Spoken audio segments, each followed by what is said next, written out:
Saudara, kini waktunya kita menyimak sejumlah sorotan menarik dari tanah air. Kali ini kita ke Sulawesi Tengah. Sudah ada jurnalis Kompas TV, Nirmala Safitri, yang sudah bersiap di Palu, Sulawesi Tengah. Nirmala, silakan laporan Anda. Baik Astrid, Juno, dan juga saudara, untuk di Kota Palu ada dua sorotan berita. Berita yang pertama, terkait aktivitas penambangan ilegal tak hanya berpotensi membahayakan para petambang, tetapi kerusakan lahan. Sedikitnya 200 hektar lahan Taman Hutan Raya Poboya rusak akibat aktivitas tambang emas ilegal.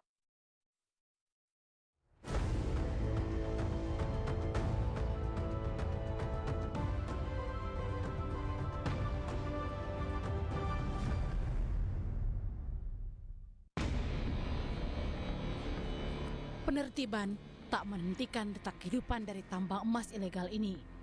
Meski pernah ditertibkan pada 2017 karena merusak lingkungan, aktivitas penambangan di Pegunungan Poboya, Palu, Sulawesi Tengah masih terus berjalan. Satu persatu mobil truk lalu lalang mengangkut material dari dalam kawasan Taman Hutan Raya ini untuk diolah dan diambil kandungan emasnya. Namun polisi menyebut aktivitas penambangan ini dilakukan tanpa izin. Tak main-main, sanksi pun disiapkan bagi aparat yang ikut andil dalam penambangan ilegal ini. Kerja lagi, nanti datang patroli, nanti lagi. Kan tidak mungkin polisi yang nungguin terus di sana. Ini masyarakatnya harus ikut ya, harus ikut. Jadi kesadaran bahwa itu akan menimbulkan berbahaya bagi masyarakat itu harus ada pada masyarakat. Ada tidak? Atau ada anggota yang terlibat penambangan, Pak? Ya. Dan sampai ada juga anggota yang terlibat penambangan. Iya pasti ada barangkali ya. Nanti kalau ada itu saya bilang kalau anggota yang terlibat situ tidak diberikan ampun, ketangkap nanti gitu ya. Dinas Kehutanan Sulawesi Tengah mencatat aktivitas penambangan dan pemurnian hasil tambang yang menggunakan bahan-bahan berbahaya seperti merkuri dan sianida ini telah merusak sedikitnya 200 hektar lahan Taman Hutan Raya. Kurang lebih hampir 200 hektar yang mana berada di wilayah Kota Palu, khususnya di Kelurahan Poboya, Provinsi Sulawesi Tengah. Itu rusak karena tambang emas ilegal itu? Nah, itu kerusakan pengaruh daripada pertambangan ilegal tanpa izin, yang mana kegiatan itu sudah berlangsung sejak tahun 2006 yang lalu hingga sekarang. Meski penertiban selalu diupayakan, tapi faktor ekonomi masih jadi pendorong aktivitas penambangan liar di kawasan Taman Hutan Poboya. Para penambang bahkan datang dari luar Kota Palu. Wilayah Pegunungan Poboya ini terus menjadi pusat kontroversi dalam 10 tahun terakhir karena penggunaan bahan berbahaya yang dikhawatirkan bisa mengancam kesehatan para pekerja dan sekitar 400.000 jiwa penduduk Kota Palu. Tim Liputan Kompas TV, Palu, Sulawesi Tengah.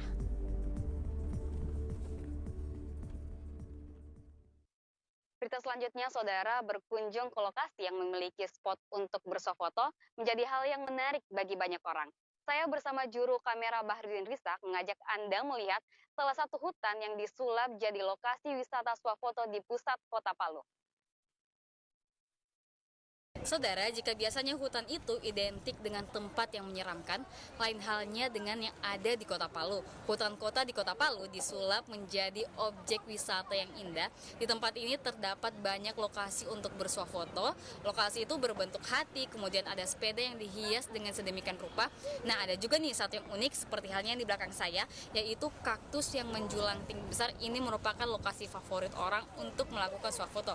Nah, penasaran kan seperti apa sih keindahan dari hutan kota ini? Yuk kita saksikan bersama.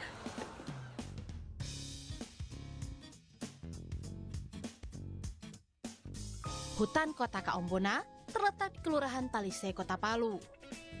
Dulu, kawasan ini hanyalah hutan dengan pepohonan dan kaktus yang jarang dikunjungi masyarakat. Tapi pasca gempa 2018, kawasan ini bangkit. Pemerintah kota dan masyarakat Palu mengubah kawasan ini menjadi ikon wisata baru. Mereka yang datang kini dimanjakan dengan sejumlah spot swafoto yang menarik di antara pepohonan. Warga juga bisa menyewa baju tradisional Korea atau hanbok yang semakin melengkapi keindahan latar hutan. 6 bulan terakhir ini mengagendakan kegiatan-kegiatan di sini. Kenapa tertarik berkunjung ke hutan kota ini? Spotnya selalu berubah. Pertama kali tidak seramai ini, ada satu spot, kemudian ada lagi spot baru yang dibuat oleh pemerintah kota. asik lah sebuah destinasi di hutan kota ini. Tak hanya menjadi magnet wisata swafoto, hutan kota Kaombona juga kerap digunakan sebagai lokasi foto prewedding atau pranikah. Menurut saya punya asik. Suasananya juga aman buat anak-anak bermain. Jadi untuk saya sementara seperti ini, ya adik saya bisa bermain-bermain sama seusianya di sini. Hutan kota ini memang tak hanya menawarkan latar pohonan, tetapi juga sejumlah spot pemandangan lain seperti foto di atas hemok atau berlatar kaktus. Pengunjung juga bisa loh menyewa kendaraan ATV untuk berkeliling hutan kota. Nirmala Savitri, Bahrudin Saa, Kompas TV, Palu, Sulawesi Tengah. Demikian laporan dari Biro Palu. Juda dan Astrid kembali ke studio. Terima kasih rekan Nirmala Savitri dari Palu, Sulawesi Tengah dalam Cerita Nusantara.